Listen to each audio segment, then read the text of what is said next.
blown off head. And I want to this talk next about man. this because this is very sad. I feel very strongly about this. I actually watched this game. I was watching this game live. Mm-hmm. And as soon as this happened, I knew what it would mean. And so we're talking about Tua Tagovailoa, obviously. What are your thoughts before we play this clip? I think we'll preface this by this is not his first, nor his second, nor his third concussion. This is his fourth in 3 years. Yes. He also had a concussion last year that saw him out for A couple games. games. I don't know how many, but he I played forget very exactly. well. I forget exactly. But a concussion that he received, and then proceeded to convulse basically on the field, and almost have what looked like to be a seizure. It was scary, to watch, to say the least. But then this one, We'll play kind it for of you. the same thing happens. If you compare the last one, where his fingers, I remember his fingers He was going kinda like contorting this. like this, Yes, yeah, and he did the and same he did thing. the same thing. Go ahead. Also, just want to point out that Damar Hamlin's the one that hit him. Yeah. Fuck, man. And it's been said. Damn it! It's been said by every reporter. It's been said by everyone. Tua doesn't know how to fucking slide, man. It's the first thing you do is protect But yourself. you see him trying to protect himself. But it's not a slide. I He's know. 3 yards past the first down. Like, It's a you fall. got to figure shit out because he's diving forward. That is so frustrating, It though. is. And it's scary, too. Especially looking at that and, like, they're... You hate seeing this. The NFL, they teach the quarterbacks. I believe they have coaches from, like, the MLB. Yeah. Look at this, man. And what makes me sad, too, when talking about Tua, and especially now, I don't know anybody that doesn't love Tua Tagovailoa. I agree. I do not know anybody that doesn't love him. He is an outspoken Christian. I remember seeing a report where he was talking about on Sundays, he loves playing football, but it makes him sad because he can't go to church. Like, who's not going to like that guy? Yeah. You know what I mean? Yeah. Watching him in, like, interviews and just him as a leader. Not to mention, he's a great quarterback. He's a great when healthy. When He's healthy. a great quarterback when healthy, and he wasn't having a good game. He had 3 picks. Yeah, it He was a threw rough game. The Bills are a rough team. These guys They're always play. It's always a shootout when they play. The Bills and Dolphins, they both bring the energy to this game. I think it's become like a newfound. It's a division game. It's a newfound respect for football every time I see these guys play. It just makes Newfound me so, respect for the NFL. It makes me so sad. Yeah, absolutely, it does. It does, 'Cause and it's sad. And I don't even know who their backup quarterback's going to be. It's that white guy. Yeah, I don't know his name. Of course, nobody does.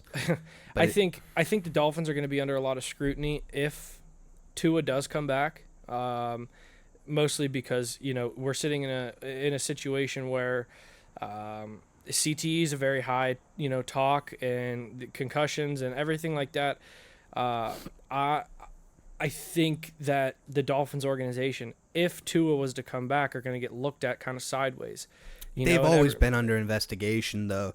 They had for how after last year. Yeah, well, then even after how they handled Brian Flores' firing. Yeah. There was that investigation into racism and all that. Yeah. But then there was reports came out that he was like shit talking to us, saying like, you can't do this, you can't do that, you're not a good player, and that's not how you lead. Right. It all comes out. So I don't know, but this is something that I thought was really interesting, kind of telling for Trying ESPN. to get me triggered.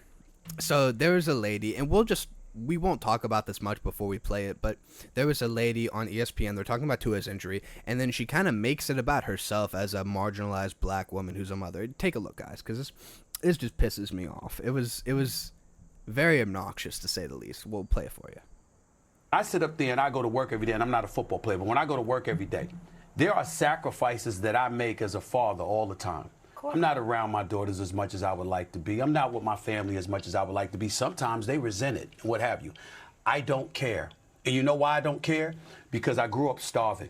And as a result of that, anything that I do to ensure the well-being of my family moving forward, even in the event that I'm not around, as selfish as that may be, I'm willing to do it because I knew what it was like to grow up with nothing.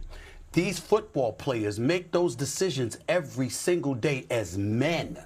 Provide, protect. That's our number one priority. That's how most of us think. And that plays a role into the kind of decisions men make, even when they're deemed selfish. foolish, ill-advised, or whatever. It comes with it when you're a man. Listen, as someone who is a woman who has 2 scars that go Way to fucking make it about you, lady. Off rip. Off too. rip.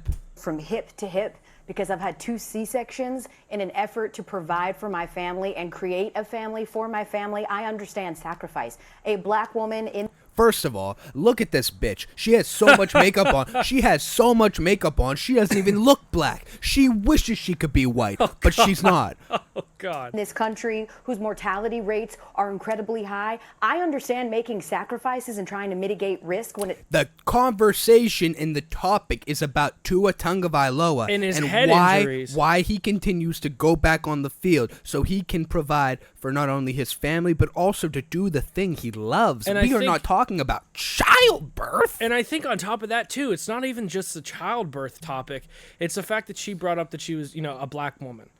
You know, Not in this video. yes, she did. Not in this. She doesn't look black in this Well, video. yeah, okay. Look at all that. Look at all that face paint that she has, looking like a damn clown. But at the Get same, the hell out of here. But that's what I'm saying though. Well, that's not what I was saying. But she said as a black woman, whatever. Like can white women not get pregnant? I guess they can. Can white women not get pregnant? I guess they can. I must have missed that part. She just made it about race. This lady always makes it about race. I like to watch ESPN, and she's not that bad, but in this particular scenario, awful. We're talking about head injuries. The video is like a little bit over halfway. Let's see what she has to say. Yeah.